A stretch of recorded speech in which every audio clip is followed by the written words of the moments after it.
This is the Thanksgiving Mind Emission on the Toad Cam coming from New York, Toad City. By some miraculous coincidence, my total viewership hits for my entire Like a Frog website, YouTube project have crossed 15,000 as of today. So 15,000 satisfied viewers worldwide. Thank you for joining me in Toad Thought. What's up on Thanksgiving? I suppose a time for reflection and a time for looking over some of the ideas that I've submitted to you and thinking what we might do with those. And the ideas of modeling, since I've gotten some interest in modeling and questions about modeling. And questions, I'm getting numerous questions privately and publicly about Salvia Divinorum and questions about NLP and multiple things. Where do they all come together? Is there a meeting place? Well, I think that there are some points that are very much worth considering. And one of these is that if you want to model something, which is just one way of languaging it, and I'm not very big on the concept of modeling per se, you've got to be able to notice it, which means that the phenomena or things that you notice, things that you're aware of, are easier to do something with. Music teachers, the really good music teachers, often say in order to replicate something or in order to play something, you've really got to be able to hear it first. And what often happens is a lot of people are listening to something, but they're not hearing it at a very deep level. They're not picking up on what you might say, what is really going on with that performance, or what is really going on with that musical idea. Now, where Salvia comes in, Salvia's got an interesting substance, and it is definitely a powerful substance for being able to direct and redirect your consciousness in ways that you might not have been able to minus Salvia. Now here's a critical point, and you've got to consider this though. A great deal of what you're going to be doing, whether you're using Salvia or not using Salvia or just trying some other NLP approach, is how you direct your consciousness. So what it's really about is the way you direct the beam of attention, or you direct your awareness. However, it can also be said that there are some things, some phenomena, some processes in the world that one type of consciousness, and I certainly have had this experience with Salvia, one form of consciousness may be able to understand or sensitively pick up on or get something about a performance, or get something about what a music is communicating, or what a music is all about, or what a song is all about, may get that in a way that someone in a different state of mind might not be able to get at all. I was absolutely shocked. I was astounded. I was shocked. I was humbled in the mid-course of my Salvia exploration. So maybe every other night or every third night, I'm doing a what you would call a shamanic grade dose of Salvia. So far, I haven't noticed any long-term problems with that, but that's my good fortune.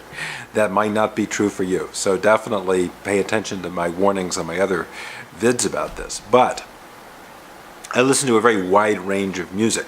Anything from Philip Glass, blues, classical music, conceptual, I guess you would say, contemporary composers, Alfred Schnittke, Arvo Pärt, just about anything you can imagine. And with the Salvia experience, I've been able to, what you might call I've been able to connect with, or have the music connect with me, or reveal something about its fundamental, deeper, essential meaning of that music has been much more available to me in my Salvia state. However, having been there and having had that experience has left me with a great range of responses that I didn't know I was capable of, a great range of responses that were very specific to each music. So it was not at all like taking, say, a standard hallucinogen or something else where I kind of had a stereotypical response to all different kinds of music. Instead, it was each music brought forth a very deep and very specific reaction that was encoded, I think, in that music. And Salvia, in some ways, either opened up my mind, opened my ears, or got part of me, part of my sort of critical linguistic self out of the way so other parts of my brain could very, very deeply respond to it. Having had that experience, I've been able now to much more precisely direct my beam of attention, or direct the focal point of my consciousness in ways that I was, I think, a little bit unclear about, or a little bit undisciplined about, or just a little bit untrained or unconscious of how I might do that or what that might mean. So it definitely has changed the way that I utilize and the degree of focus that I can use my beam of attention with, and for what purposes. Now, NLP talks a lot about modeling, especially John Grinder's implicit modeling, where you really sort of remove your conscious filters and you just take in or take on in a very unconscious absorption of what you're examining in a behavior or something. That may work up to a point, but I think in order to really pick up on something, to hear it, to react to it properly, to assess it properly, you have to be able to be sensitized. And I think especially I highly recommend reading Joshua Waitzkin's book, The Art of Learning. And he talks about this a lot, that people with a high degree of experience or high degree of awareness will be able to bring a much more finely differentiated understanding of what it is, and things that might appear to be the subtlest or the quickest of nuances to an outsider might be very meaningful and be sort of more slowly revealing themselves as very significant understandings of what you're getting into. So my idea of modeling is a little different. My idea of modeling is getting yourself into that place where you can detect very, very subtle, very fine distinctions, and you're making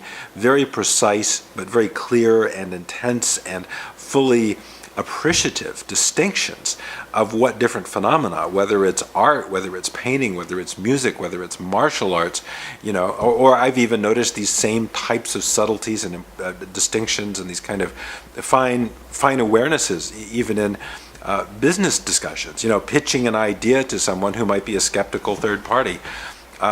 Having sort of been through these various things, making these tubes is one of them, doing Salvia, listening to music on Salvia is another, I've noticed that my ear and my awareness of how that other consciousness might be picking up on and sort of partaking in the discussion, and what may have appeared to be, before, to be very, very subtle distinctions in stresses and interests and where the conversation went, how the idea was framed, the type of language that was used, the amount of time that was devoted, the way one sort of relaxes and lets the other person temporarily take over the conversation. All these subtle things are just as important and just as fine and just as full of finely differentiated granules of understanding, say, as listening to music. So I think that in a sort of a larger frame sense, that the intelligent, conscious, purposive use of Salvia, the listening to music, the reading a lot, practicing a lot of social stuff like I'm doing, all sort of